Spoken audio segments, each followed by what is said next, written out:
Salut Nassima, Salut. peux-tu te présenter à nos lecteurs? Je m'appelle Nassima, on me connaît sous le pseudo de Nassima Oumrayan. J'ai 37 ans, j'ai 2 enfants. Je suis infirmière diplômée d'État. Donc tu es infirmière diplômée d'État et praticienne en ventosothérapie, Ouais, en Hijama. ventosothérapie Hijama, oui. Peux-tu nous expliquer en quoi cela consiste? En fait, c'est une médecine ancestrale qui nous vient des Asiatiques et des Indiens, mais qui a été reprise par les musulmans aussi. Et du coup, c'est une médecine qui a fait toutes ses preuves et qui revient très à la mode aux États-Unis, dans le monde et même chez les personnalités. Ça permet de soigner un peu tout, les douleurs, la fatigue, le stress, les maux de ventre, etc., etc. C'est juste qu'on va poser les ventouses, ça va aspirer sur un point précis comme dans l'acupuncture. Et puis après, on va retirer la ventouse, soit on retire et on laisse, soit on va enlever un petit peu quelques gouttes de mauvais sang qu'on dit, pour permettre au corps vraiment de se détoxifier. Tu as 2 structures en soins alternatifs. Quelles sont les méthodes proposées et en quoi consistent ces traitements? En fait, oui, voilà, j'ai une association que j'ai créée en 2014 et donc ça s'appelle CNRSV, le Comité National de Recherche et de Soins par Ventouse. C'est à Garges. C'est un cabinet qu'on a voulu vraiment par des médico-paramédicaux pour porter la hijama ventosothérapie et puis pour informer le grand public autour de cette médecine alternative et complémentaire. On ne se substitue surtout pas à la médecine conventionnelle, à la médecine allopathique. Il y a les médecins qui effectuent un diagnostic et puis nous on vient pour aider, suppléer un petit peu, soutenir en fait les médecins, la médecine actuelle. Et puis j'ai ma deuxième structure qui est un peu différente, c'est un institut en soins, en médecine alternative et complémentaire, où là il y a plusieurs spécialités. Donc il y a la hijama ventosothérapie, la PNL, le coaching, mais il y a aussi la naturopathie, donc c'est prévenir des maladies par l'alimentation, c'est l'hygiénisme en fait. Et puis il y a de l'auriculothérapie, c'est l'acupuncture dans l'oreille. On l'utilise beaucoup pour le sevrage tabagique dans notre centre. Qu'apporte la médecine alternative aux patients?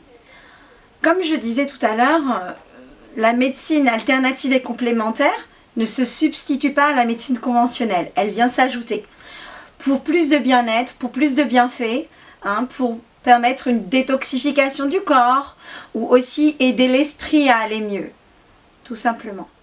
Pourquoi être passé de la médecine en milieu hospitalier à la médecine parallèle? Alors j'ai été aide-soignante au départ, après j'ai été infirmière, diplômée d'État, j'ai travaillé dans différentes structures. Et puis je me suis posé la question réellement de la santé, de comment prévenir des maladies. Et pour moi, avant même de soigner, il faut pouvoir prévenir des maladies. Et c'est par l'hygiénisme, que ce soit la naturopathie, la ventosothérapie ou d'autres techniques qui vont permettre d'éviter de tomber malade et d'éviter toutes ces difficultés par la suite. En matière de médecine parallèle, quel public cibles-tu? En fait, tout le monde. On peut apporter des soins en médecine alternative chez les enfants comme chez les adultes. Les hommes comme les femmes, les personnes âgées aussi. Tout le monde a la possibilité de trouver sa médecine alternative ou ses médecines alternatives qui vont lui permettre d'aller mieux et de perdurer dans une meilleure santé. Alors ça peut toucher les croyants, les non-croyants et ainsi de suite. Il y a des multitudes énormes et tout le monde peut en bénéficier. Si tu devais conseiller 5 aliments bénéfiques pour nos lecteurs, quels seraient tes choix et pourquoi? Alors 5 aliments. Premièrement, je dirais l'eau. Parce que comme on dit, l'eau c'est la vie. Et notre corps est composé à 76% d'eau. Donc l'eau. On l'oublie souvent, une bonne eau. Voilà, ça c'est la base. Ensuite, je dirais le miel. Le miel parce que c'est un aliment fortifiant. C'est un aliment qui a plein de possibilités quand c'est un blond miel et qu'il n'est pas coupé et qui apportera une cicatrisation, un effet bactéricide, fongicide, bactériostatique. Il est vraiment très puissant cet aliment. On entend souvent le miel et ses mille et une vertus, c'est exactement ça. Deuxième aliment, je dirais la nigelle, la Nigella sativa. C'est une plante, c'est une petite graine en fait qu'on utilise pour soigner. On peut l'utiliser en poudre, en graines, en huile. Et donc elle a une multitude de possibilités. Chez les musulmans, on dit que notre bien-aimé prophète dit que c'est un aliment qui permet de soigner tout sauf de la mort. Vraiment, c'est pour appuyer cette thérapeutique, enfin cet aliment thérapeutique. Et puis ensuite, quatrième aliment, je dirais le citron. Parce que c'est un très bon détoxifiant qui permet vraiment au foie d'éliminer les toxines accumulées et puis à l'estomac aussi de se régénérer. Et le cinquième aliment, je pense à l'olive, à l'huile d'olive par exemple. L'olive, on peut l'utiliser de plein de manières, il en existe de plein de sortes. C'est un très fort antioxydant, donc anti-vieillissement. Et puis ça lutte contre donc les méfaits des oxydants qui viennent vieillir, rendre malade et qui peuvent dériver vers certaines pathologies comme le cancer. Donc l'huile d'olive ou l'olive est un très très bon aliment et un très très bon antioxydant. Quels conseils donnerais-tu à nos lecteurs afin de rester en forme? Alors pour rester en forme, première chose, bien s'alimenter. Beaucoup de légumes, beaucoup de fruits, crus, cuits tous les jours. Peu de viande. Bouger, que ce soit avec vos enfants, en balade, en vélo. Bougez. Et puis deuxième chose, aimer. Donnez de vous, partagez avec les autres, vivez léger, apportez aux autres ce que vous auriez aimé qu'on vous apporte. Donnez de vous-même, sans avoir de contrepartie. Donnez simplement de vous. Tu es formatrice, infirmière diplômée d'État, conférencière avec une association à ta charge. Comment fais-tu pour concilier toutes ces responsabilités en plus d'une vie de famille? C'est vrai que mon temps est précieux. J'ai une association, le CNRSV, j'ai un institut Humanescence, j'ai 2 beaux enfants, 14 et 7 ans, et qui sont mes joyaux et qui m'apportent beaucoup d'énergie. Comment je fais? Je suis très organisée. Il y a des jours consacrés à mon travail, il y a des jours consacrés à mes enfants et il y a des jours consacrés à ma famille, à mes loisirs ou des moments précis dans la journée que je consacre à ma famille, à mes loisirs. Et donc c'est comme ça que je m'épanouis par le côté bénévole dans mon association, le côté aussi lucratif de mon institut où j'apporte aussi mon temps et puis mes enfants, ma famille et tous ceux que j'aime, mes amis qui m'entourent et qui me portent aussi beaucoup. Tu es voilée, entrepreneuse et épanouie, contrairement aux stéréotypes que l'on a au sein de notre société actuelle. Que penses-tu du traitement médiatique réservé aux femmes voilées?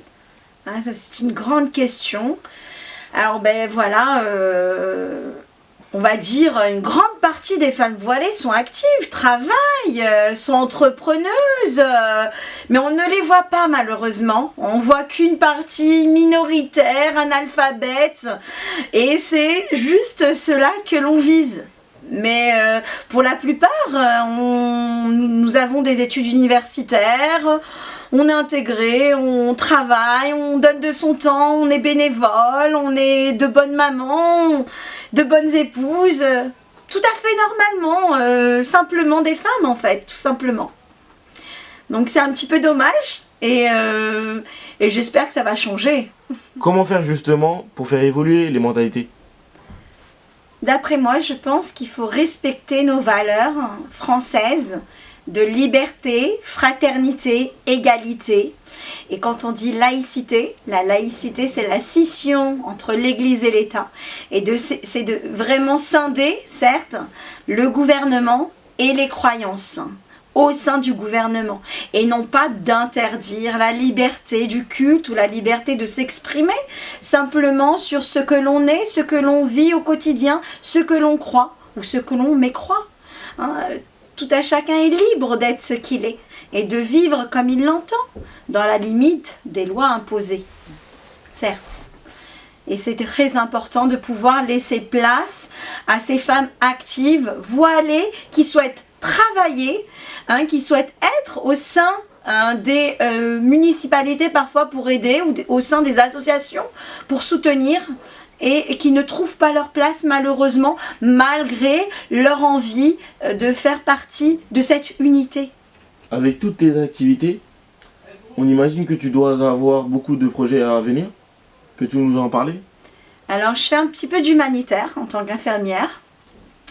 Et donc j'ai le projet de partir un petit peu au Maroc et j'espère en Mauritanie. Je suis allée plusieurs fois en Mauritanie pour le côté humanitaire. Donc voilà, j'effectue des collectes, je renvoie des médicaments, du matériel dans les pays en voie de développement.